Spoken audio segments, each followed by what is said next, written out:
friends, welcome back to the channel. I hope you guys are all doing really well. So here we are with my brand new updated library tour for 2025. So I had spent months recently reorganizing the library, cleaning off the shelves, getting all the things done. There's a mini extension done.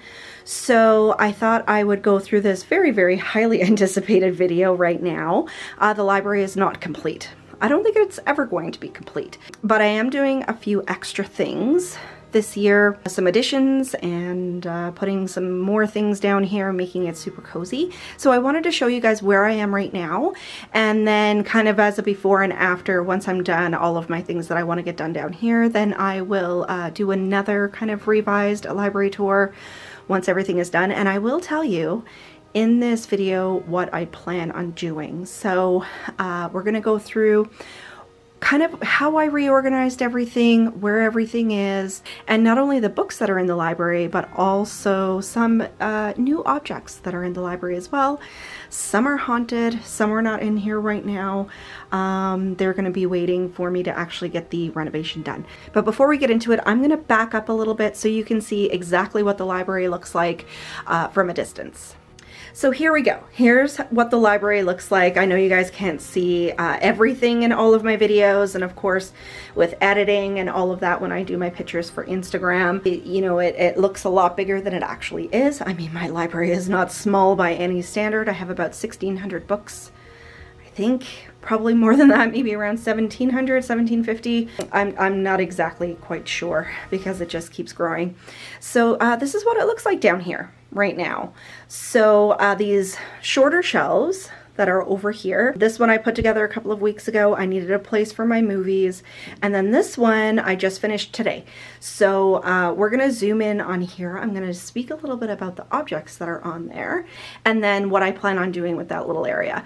So a couple of videos ago, just before I do that, I did speak about like kind of this little dip that comes down here in the ceiling. So over here it's like a normal 8 foot sort of, and then right here it kind of comes down in a little dip, and it's about 1.5 inches too short to get the full length Billy bookshelves in there. So I had to put some smaller shelves over here for our movies and all of that, because I've been doing some more physical media collecting recently, as you guys know.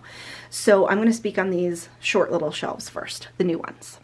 Okay, so I just unhooked from my tripod for a second so I can move around a little bit easier. So in here, you can see that I have my movie collection started. Matthew and I have been doing a lot of thrifting lately and starting to compile a bigger physical media collection. So as you guys know, we've gotten rid of most of our streaming services, and we've been thrifting a lot and adding to our movie collection. So I've got these done the same way that I have the shelves done, kind of too deep, and we can still see all the titles and everything. So these two smaller shelves for right now are probably going to be all for movies, and then in the future, as that collection starts growing, I might do a little bit something different. And then over on the second shelf, which was what I put together today, you can see here just some more books. So these ones have to be shelved. I'm de-stickering right now with all of my thrifted books, so you guys will know that I did a haul recently. I've done a couple of hauls now that they're not up on the shelves yet. So for right now, that's just sitting there. So more movies will be going in here. And then the plan, just back up a little bit, don't trip over my tripod. The plan is, because I can't get the full-size shelves up here, we lost our vent there, we need to put it back up. I'm gonna put some floating shelves above here, so then it kind of breaks up the monotony of the library as well. So that's one thing that's going to be happening.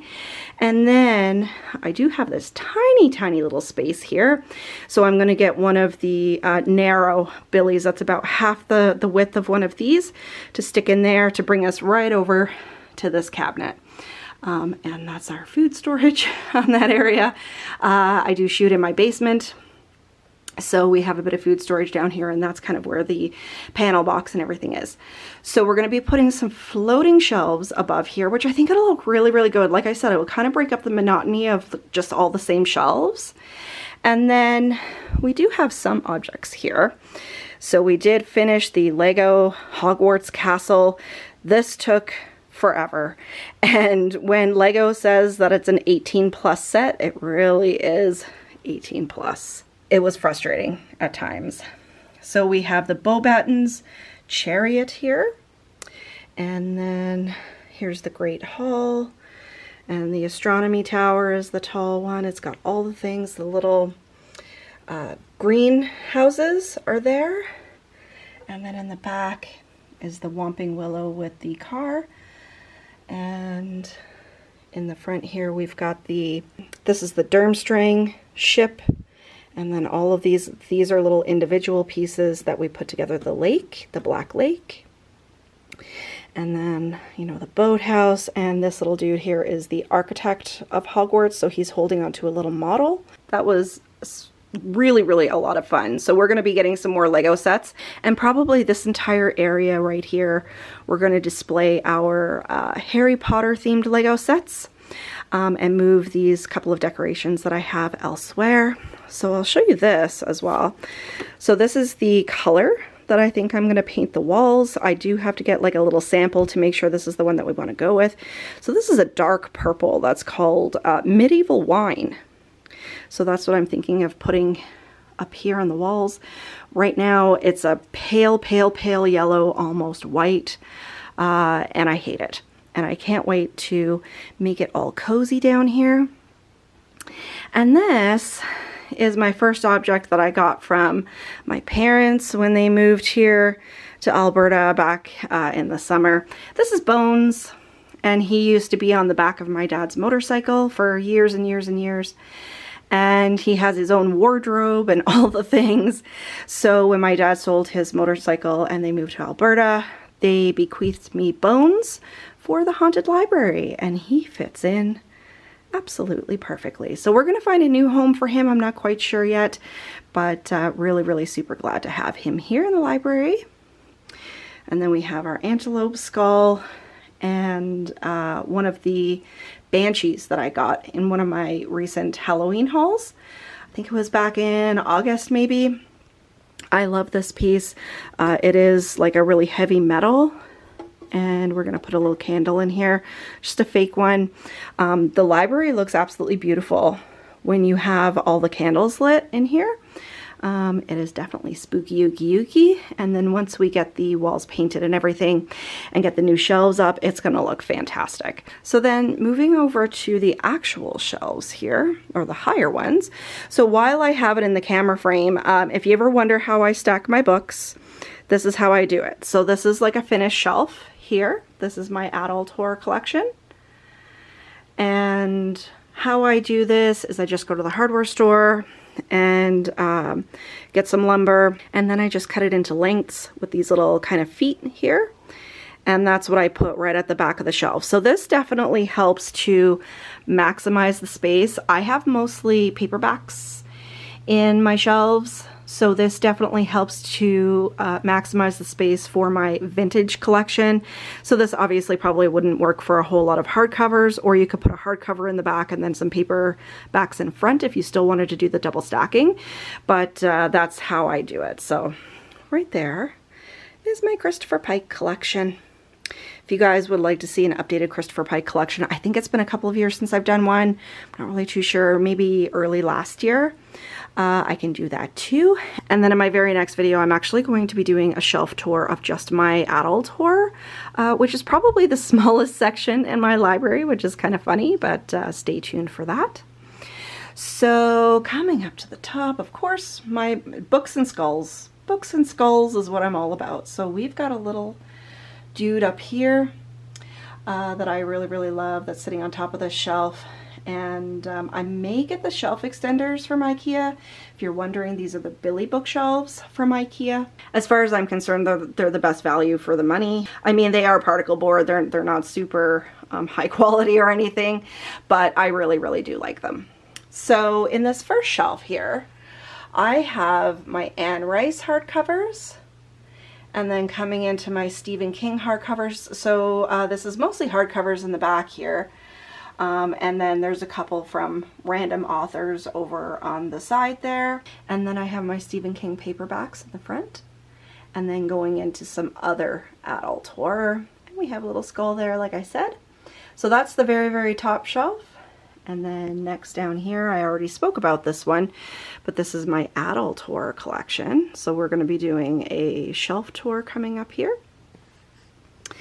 And then getting into the YA fiction. So you can see I just have one layer here. So what I've been doing is I used to fill up the shelves all the way because they were very aesthetically pleasing. But then whenever I would have a new book in a particular collection, I'd have to basically tear everything apart to get the new book in there. So now what I'm doing is I'm organizing collections and sections on each shelf or in each area and leaving some open space so it's a little bit easier to work within. Not as aesthetically pleasing. I mean, it still looks pretty good, I think. But it's a little bit more functional for me personally. So of course this is a working library. I'm not just here for aesthetics. So like I said, Christopher Pike collection. And then of course the next shelf down is my point horror and all of those wonderful scholastic little splatters on the back there. I've got all the splatters put together, all of the R.L. Steins put together. The Nightmare Hall are put together. So my point horror is probably one of the bigger collections that I have, which is fantastic because I love point horror. And then on the edge here I do have a bottle of Wolfsbane potion. So this is like a Harry Potter simulated prop that I got from a company a few years ago. A lot of you guys have probably seen this. So of course these are fake in here, but it's Wolfsbane on the inside of this blue liquid. And I love the little stamp on here. So next, Fear Street. So I haven't found any in the Fear Street collection in the past little while. So looking forward to extending this collection a little bit. So we have most of the mainstream ones and the super chillers in the back, and then the offshoots and everything are here in the front. I love that I have all three in the Fear Street Nights. Matthew actually found these for me one day at the thrift store, and I grabbed them immediately. And then I have some of the bind-ups here on the side, the collector's editions. So we have number 5, number 8, number 9. So I've come across a couple, but I have to say, of course, these are really rare to find and even harder to find out in the wild. I am trying to get most of my books from out in the wild these days. I still do shop on Etsy and eBay and stuff like that, but you know, just the thrill of the hunt out in the wild is what I live for. So the next shelf down here, this is my movie and show novelization shelf. So we have some Road to Avonlea, we have some Nickelodeon, there's Twitches, there's some movie novelization ones like Twister, Back to the Future, the Amityville Horror, Sabrina. The Sabrina collection is getting quite large now. Some more Sabrina down here, and Charmed. And then I do have a statue of Hecate, who is my personal patron goddess. So she has 2 dogs with her, and her torch, and a snake, and a dagger, and the whole thing. So she is also tattooed on my upper arm. I have a new tattoo session next week, so I'm super, super excited to show you guys that. So I just keep her turned for right now so she can hold these books in place. So this is a fairly new shelf I put together in 2024, and if you guys are up for a shelf tour to see my movie and show novelizations, I will definitely do that coming up here. And then moving over to shelf number 4. So up at the top here, you can't really see them. I'll just take these down so you can see behind. I do have my Goosebumps collection in the back, and then these are some more scholastic. We have some Dead Time and scary stories and all of that kind of thing. So this is my middle grade kind of section, and then we just have some randoms over on the side here. Baby Snatcher, there's Someone Upstairs by Avi, and then this one is pretty rare, and it is one of my favorite books of scary stories. This was one of my favorites when I was a kid. I love this book. So I think what I might do, because I can't really see my Goosebumps collection, number 1 because I'm super, super short, but also because I have 2 layers of kind of the bigger paperbacks I think I might make a change there. So if I do, I'll let you guys know. So I just moved that chunk down here so you can see there's some dead time stories and stuff like that. So here's my ghosty collection, which is my favorite shelf of all. So it has all of my Ghost House collection, Haunted Canada, A History of Ghosts, Spooky New Jersey, which was given to me by a friend. We've got True Ghost Stories, The English Ghost by Peter Ackroyd. So I love this shelf. Sorry, I think it kind of blurred out for a second there. So I absolutely love this shelf. And then there's more ghosty books down here on this shelf as well. So one of my prized possessions is this one, Ghosts by Hans Holzer. Fortunately, it is a paperback. I would love to have it in hardcover. We've got horror stories, and then these are getting into the fictional ghost stories. And then we've got some Mary Downing Hahn.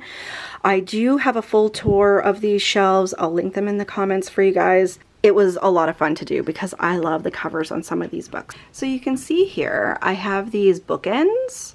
That's like almost like it simulates a sword. So this is wood. It is like real wood and metal. And it has like these little dips in it. It's carved. And then on the other side, you can see the handle of the sword. Obviously they don't go right through the books, it's just bookends. But these were bequeathed to me by my mom. These are from the Haunted Victorian back when I was growing up. So you guys know all of the stories, the ghost stories about the house that I grew up in that was extremely haunted. But these actually go back further than that. They go back to an apartment that they were living in the early 70s. And that place was extremely haunted as well. My mom always says it was hot with spirit activity. So I'm super happy to have these in the library because they bring back so much joy from my childhood. And I love that it's real metal. Like these are like real little rivets and stuff. So I love these. And of course, because they were given to me from the Haunted Victorian, they had to go on the ghosty shelf. And then this little dude, this little duck, it's a little devil duck if you could see his horns. His name is Pubert. And he's just a 3D printed little dude that we got at the Pride Fair a couple of years ago. So he lives in the library now too. And then down on this shelf, we have one of those VHS nightlights. So it's a VHS tape of Buffy, Buffy the Vampire Slayer. So I believe this is tape 1 from season 1, and it has the red lights. And this was a gift when we did a Secret Santa exchange a couple of years ago from my very good friend Amy McCaw. And so this, of course, lives in the library as well. And it did come with the original VHS case also, which is on my Buffy shelf. So I do keep this one up here because it just goes a little bit better aesthetically, but really it should be on the Buffy shelf. I just don't want to cover up the spines of those books. So speaking of the Buffy shelves, that's what's up next here. So we have Angel, we have some of the Watcher's Guides, we have some bind-ups, and then the Kendara Blake trilogy, the In Every Generation trilogy. I'm still working on book 3. I had put it down for months and months, and I'm working through it again. It's so good. I'm super excited to finish this up. If you're a Buffy fan and you haven't read this series, please do, because, you know, I think it's probably the closest we're going to get to a season 8 of that series. It's really good. All 3, well, I'm not finished the 3rd book yet, but it's shaping up to be a 5-star, so the entire series is 5-star to me. And this is the next Buffy shelf, of course. So this is my Chosen collection, my DVD set. This was really expensive when I got it, but of course this lives down here now as well. And then we have more Buffy books. I'm not going to go into these in depth because I still do have to do a shelf tour for the Buffy shelf. But I'll show you this. It's another potion bottle from Harry Potter. This is Living Death. And I purposely don't dust this potion bottle because I want it to look like an old haunted object in my library. So there you go. That's the Buffy collection as it looks right now. So coming down, because Buffy was on the shelf previous, I do have the rest of my vampire books. So we have 3 in the Night World series bind-ups there. Then we have some more L.J. Smith. We've got the Mystery Club. So getting into some mysteries right now. So we're starting to get into some more mixed shelves. These are smaller series that I haven't collected a whole lot in them yet. We have some Choose Your Own Adventure. And then we have the Screech Owl series, the Tom and Liz Austen Mysteries by Eric Wilson, and then Vampire Beach, which I moved in front of the vampire books. The Vampire's Visit, super, super cheesy Canadian fiction. I actually really want to read that one maybe in February when I'm doing some Gothic reads. So we are starting to get into a little more mixed shelves. So like I said, a little bit more functional for my library is leaving these open spaces, leaving the open spaces on like each shelf so I can just move things over very, very slightly instead of having to rip all of the shelves apart when I have to restock after destickering. Okay, so coming over to shelf number 5, so we have a veiled lady up there. She is a Halloween prop from Michaels, but I think she fits in perfectly. I can't wait to get the walls painted behind her so she pops out a little bit. So on the first shelf, up at the very top, I do have my Sweet Valley High, Sweet Valley Seniors, and Sweet Valley University on this shelf with another little skull. These skulls are only from Walmart. They're very, very light, so they don't hold up the books very well, so I had to put a little bit of weight against it.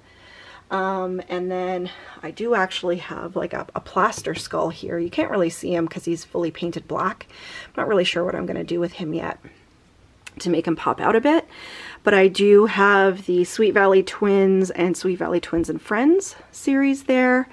And there's a couple of random series books over on the side here, just kind of those middle grade YA girls series from the 80s and 90s.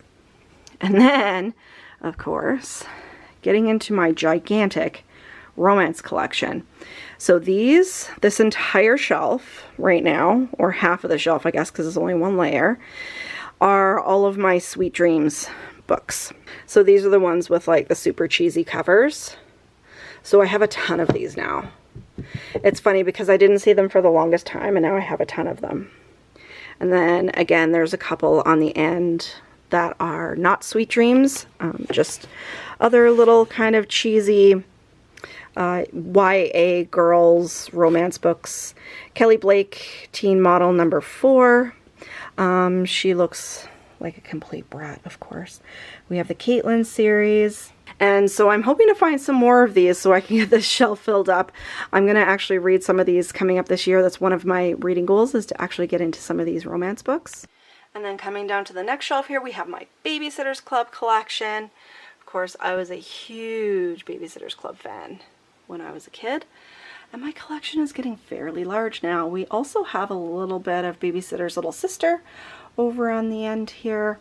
And they're being propped up by this little girl, just a baby doll head in a fishbowl. Her name is Mildred, and I love her. She's creepy, and I love that she's in my library.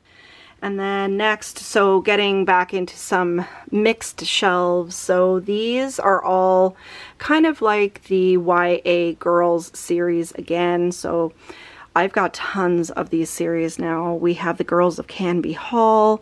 My Lurleen McDaniel collection is in there.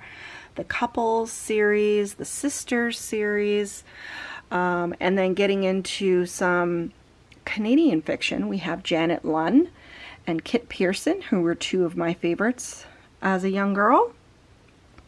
And then in the front here, so I grouped all of these together, kind of this Canadian sort of fiction. We have L.M. Montgomery, who is the author of the Anne of Green Gables series. So we have a bunch of her books. Chronicles of Avonlea. And then my Cheerleader series. This is a fairly rare one. I only have found a couple of these out in the wild. Most of them I get them off of eBay. And these, again, have the most wonderful cheesy covers. Yeah, I remember now there's two of these. There's one that's saying yes and one that's saying no. So lots and lots of drama going on in this series. I'm hoping to get into at least a couple of these this year as well.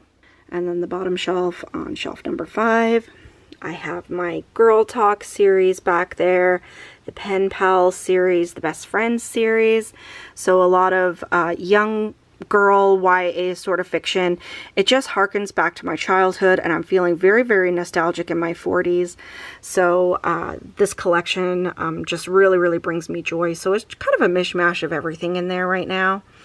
And then I do have some Lois Duncan, Med Center, and then this is my kind of my point fantasy collection. There's a point crime in there as well. If you don't know, they actually do have point crime books, which I found out earlier this year. And I do find some point fantasy out fairly frequently these days. And then in front here, again, just some more randoms. So we've got The Secret Garden, Carly and Co., Mandy books, Judy Blume. So these are just, this is a very, very random shelf of sort of that middle grade YA sort of books. And then we have another little skull on the edge here holding everybody up, and he's Ouija themed, so I love him. He's a little bit heavier than the other ones, and I love the artwork and everything on him. I think he's really, really super cool. So this was a solstice gift a couple of years ago for Yuletide, and he fits in with the library just nicely. And then last but not least, this is shelf number 6, and this is the last one that I have for now. These are more modern books. So these shelves over here, the ones that we just went through, these 5 shelves are like my vintage collection. So all of this is vintage books, except for those ones there that needed to go in with the vampire collection.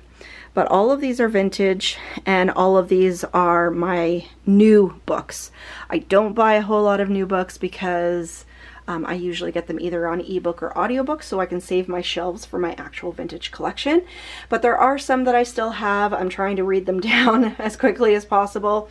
This one, though, I am keeping. I love this series, The Last Apprentice series by Joseph Delaney. I love this series. I've read it most of the way through, I think twice. I'm working on my 3rd time, and I am actually going to finish up the collection this time. Then we have some anthologies and stuff like that up here. There's Stein Tingler's Haunted Nights, and then these ones, the Hazelwood. I'm not sure if it's really going to be my jam. I might unhaul them. I'm not really sure yet. And then coming down here, we have some of the newer Fear Street books and bind-ups and stuff like that. So this is like, you know, the more modern take on Fear Street. We have another R.L. Stein that's like a standalone called Temptation. There's some Lockwood and Co. and the Private series, which I read several years ago, more than several years ago, about 15 years ago now. So I picked those up when I was at the thrift store one day. We've got The Oldest City, which is kind of a compiled history of St. John's, which is where I'm from, by Paul O'Neill. So this was a gift from my mom, so I keep that in here. And then one of my other books that I really, really love, nonfiction, which is Druids and King Arthur by Ronald Hutton, who's a professor that I really like listening to. Sorry about the shadows there, guys. The light is behind me. Getting into my Red Eye series. So Frozen, Charlotte, and Charlotte Says are 2 of my favorite books of all time out of this series. I still have quite a few still to read, and I love these YA books because they're actually scary. They don't shy away from, you know, putting, you know, blood, guts, and gore in there, and I love that. And then we got some gothic sort of ghosty books over here. So these are very, very random shelves. Once a lot of these are read, they're going to just be donated, and I'm going to be using this shelf for my vintage collection. Like I said, anything new now that I'm getting, I'm just downloading on ebook because I want to have my vintage collection to be complete on the shelves. And then next down here, so we have Cursed Objects. We've got my Mina books from Amy, a couple of books from D.L. Tillery, and then of course Autumn Crow High by Cameron Cheney, my very good friend, because I have an undying love for Autumn Crow. And then just shoved in here is some of our games and my journaling stuff and some trivia and stuff like that. We're going to find a space for this for, you know, once I get all of the renovations done, but for right now it's just going to live in here. And then I've just kind of backed up a little bit here in this section over here. So excuse the mess. We're doing some cleaning down here and stuff like that before we start painting. I'm going to get a little fireplace to go in there, make it all nice and cozy. And we're going to put some more floating shelves above there. And then eventually the shelves will continue over onto this wall. We're moving the treadmill out of the way so I can get some more shelves in here. There's my laundry room. And there's my desk where I do all my editing and planning and all of that kind of stuff. My desk is going to be coming over in front of my shelves so that when I'm doing my live shows and everything, my library is visible. So this is very much a zen space down here. I can't wait to get my fireplace in. I'm just saving up for it right now and get my desk moved over. So yeah, there you guys go. That's how she's looking. And once I get all of those renovations finished up, I will take you guys along for a revised tour to see all the new paint, my fireplace, and my haunted doll, and all of the things. So if you guys enjoyed the video, give me a thumbs up, leave me a question or a comment down below because you know I love chatting with you guys. But until next time, stay spooky, everybody. Bye.